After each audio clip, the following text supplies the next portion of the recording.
The first body was found before sunrise, slumped against the cold metal fence with a look of peaceful surprise, as if the night itself had reached out and stolen his breath. By midday, whispers ran through the corridors of the remote desert base, carried by nervous footsteps and eyes that refused to meet each other.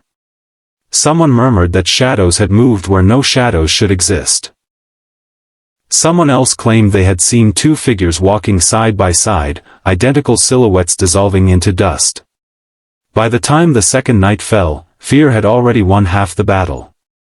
If you believe stories about kindness, redemption, and second chances deserve to be heard, take a moment right now to like, comment, share, and subscribe to the channel Bright Hearts, because sometimes the quietest hearts carry the strongest storms.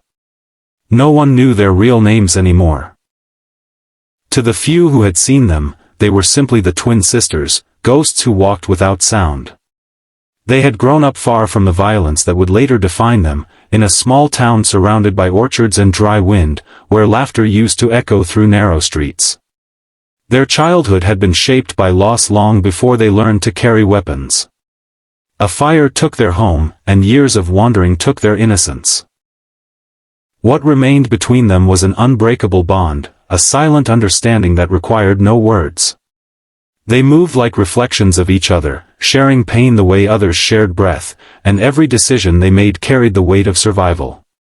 The base they approached was known for its silence, not the peaceful kind but the suffocating kind that followed cruelty. Locals spoke of people disappearing beyond its gates, of lights that never turned off and trucks that arrived only at night. The twins did not come for glory or revenge alone. They came because somewhere inside those walls were people who could not escape on their own. They carried a plan carved from patience rather than rage. They observed. As dawn approached, rumors began spreading among the base personnel.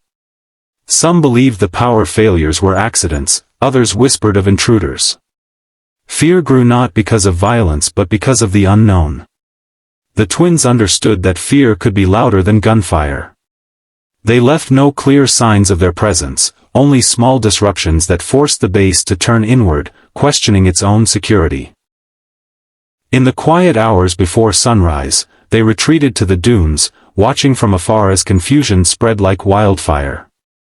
The second night demanded more courage. By then, the base was on edge, lights blazing across the perimeter, guards walking in tighter patterns. The twins knew that hesitation could cost lives, including their own.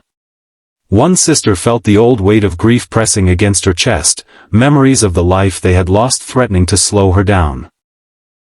The other carried the responsibility of keeping them both steady, reminding herself that fear was not an enemy but a warning to move carefully.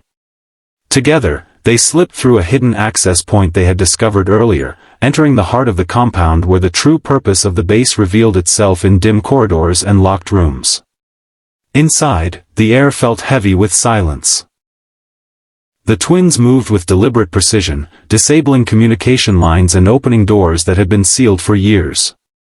People emerged slowly, eyes wide with disbelief, unsure whether the figures guiding them were real or part of a dream. The sisters never paused long enough to explain, they simply guided, protected, and kept moving. Every step forward felt like walking deeper into a storm, yet their shared determination carried them through. Challenges rose at every corner. An unexpected patrol forced them to change routes, testing their ability to adapt under pressure. A damaged generator threatened to expose their presence when alarms began to flicker alive. In those moments, the sisters relied not on force but on intelligence.